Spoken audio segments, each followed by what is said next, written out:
LOS40.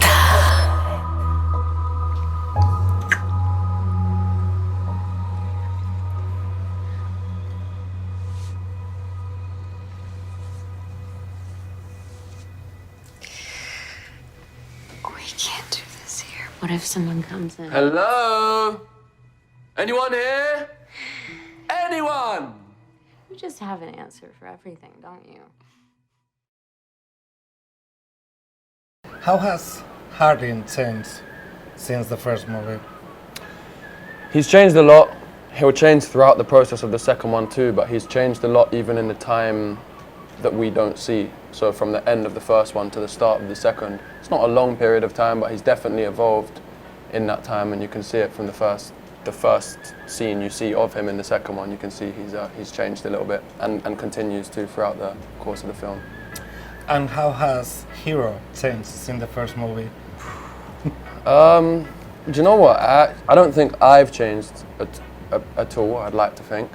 But how I deal with everything to do with the film and to do with everything that's happened has changed a lot. For example, on the first one, it was a lot more overwhelming. I was kind of like counting down the days and minutes, and this one has just flown by because we just got here. It was nice to see all the same people, nice to just get stuck in again. So I think the biggest change is my ease and enjoyment of the whole process because I'm more familiar with it now. How has been the most challenging part of playing Hardin to date? I think the just extremity of his emotions, like he's in both films. There's a lot of he's an emotional person who goes to those lengths, and as an actor, you know, it's obviously can be daunting to do that stuff, but it's ultimately what you want to do to prove yourself as an actor, is those kind of things. So I think it's the most challenging, but also it's exactly what you want. Those big dramatic scenes, they're challenging but fun. Is it nice to have someone like Dylan Sprouse around this time? Oh, definitely. To be similar in age and for him to be so much more experienced than me, it's really nice to work with people who have that. Obviously, there's a lot to learn from them. He's a great, funny guy. I actually met him earlier, a few months before we started filming, going to a Ferragamo fashion show, and got to know him and his brother a little bit then. So it was really cool that he joined the cast, because I had no idea when I first met him, neither did he.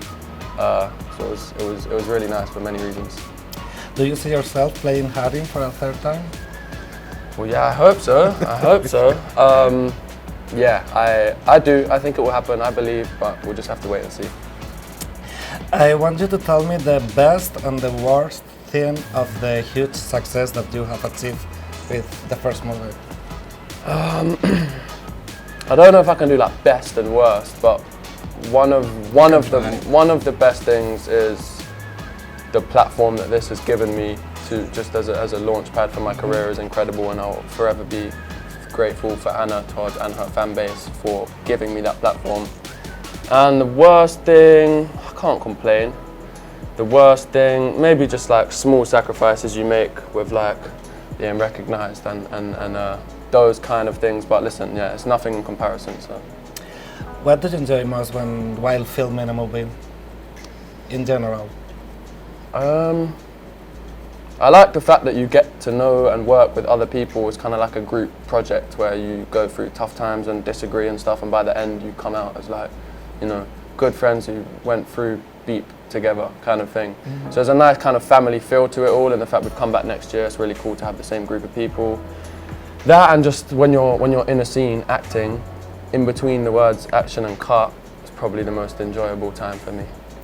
In your own words, what can we expect from this second actor movie as fans? I think it's like your first question, the evolution of not just Hardin but Tessa too, and their relationship. We just keep telling the story. Yeah, both of them change a lot, and it's just really interesting to see them go about that. So yeah, the evolution of the characters is ultimately what I love most about this film. ¡Desabre la puta puerta! Es Hardin, Scott. Hardin, tienes dos opciones. O me follas o te largas. Tú decides. Anna, did you expect to be here shooting another installment of the After story? I did, I'm not gonna lie, just because of the success of the first one and how many people were so excited for it. I kind of knew, I mean, of course there was a little bit of doubt, but I pretty much knew, given how loved the first movie was, that we'd be back this summer. So I pretty much went right to planning this one. The first movie of After was your first time working on a movie. Do you feel more confident now? Yes, definitely feel a lot more confident. I've learned a lot. I'm still learning every single day, but I try to be as involved and see what's happening behind the scenes as much as possible, so then I can just take more from every time I'm on set. But I definitely have learned a lot this year. How have Tessa and Hardin evolved from the first plot? A lot. I mean, we see Tessa becoming a woman, essentially. She has an internship now. She's not hanging out at the campus. She's making new friends in Kimberly and people at her new job. She's just more sure of what she wants. I mean, at the same time, she's not. She goes back and forth, but she's evolved a lot. Hardin has evolved, but he's almost a little bit gone backward, just because we are showing more of the darkness in Hardin this time and the complications that he's had in his life, and we're bringing more of his backstory since this movie is his point of view. So in a way he's regressed a little, but he evolves so much over the course of this one film that they're both changing a lot. In this new movie, there's a new character which is a little bit problematic, and it's called Trevor. What can you tell us about him? I am so happy with the performance and the kind of way Dylan Sprouse has brought Trevor alive. In the book, I don't really love Trevor, even though I made him, but he drives me crazy because he's just always in the way. But in the film, I'm almost rooting for him in a way. Obviously, I love Hardin, but Trevor as Dylan is just, it's so good. He killed it. It was really great. Did you find some sort of inspiration for your new stories after all what happened with the first After movie? Yeah, I learned never to write a book about a bunch of tattoos because when you try to film it, it is crazy. I realistically have just thought more in terms of not only keeping the story on the page. So when I'm writing, it's hard to explain without giving specific scenes, but just in a way I'm just thinking from a film point of view as well now, which is really fun and almost like a writing exercise for me, to where I was so used to writing the other way that now I'm thinking more in scenes and how things could be adapted. Would you like to develop the story of Tessa and Hardin more, or would you like to move on to another things?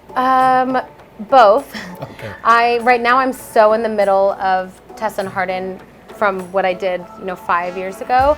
So at the moment, I'm so satisfied with this, but I do have a lot of material that I've written just for myself, because I just have random things sometimes where I think of them or think of someone in the story and write it, that eventually I might show the readers, but I also don't want to be that person that just keeps milking the same thing.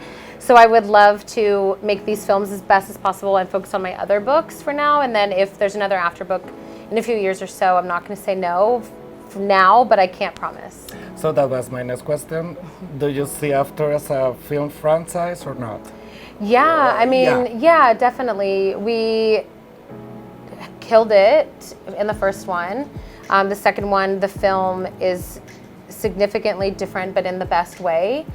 We've really kind of raised the stakes and just brought an entirely different feel to it. So if they loved the first one, and even the people who didn't love the first one, when you watch this film, I'm so confident in what we've done that I definitely think it's a franchise for sure.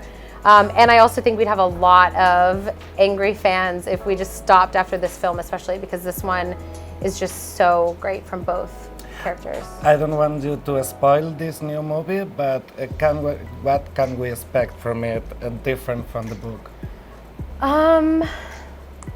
Just a couple of the storylines of side characters. It's really hard when you have an ensemble type cast, when there's so many characters. In the book, everyone has such a developed backstory in future and present, but you just can't do that on film because this is, at the end of the day, about Hardin and Tessa. And as much as I love these characters and it killed me to kill them off, essentially, we just can't have that many storylines in a film. And for me, the things that have changed, without spoiling anything, is just only to make the story better and to make the best film, because as much as I know, and I love the books, obviously, but I'm also want to make the best film. So anything that didn't make it is just for that purpose of like, this is the best version of the film.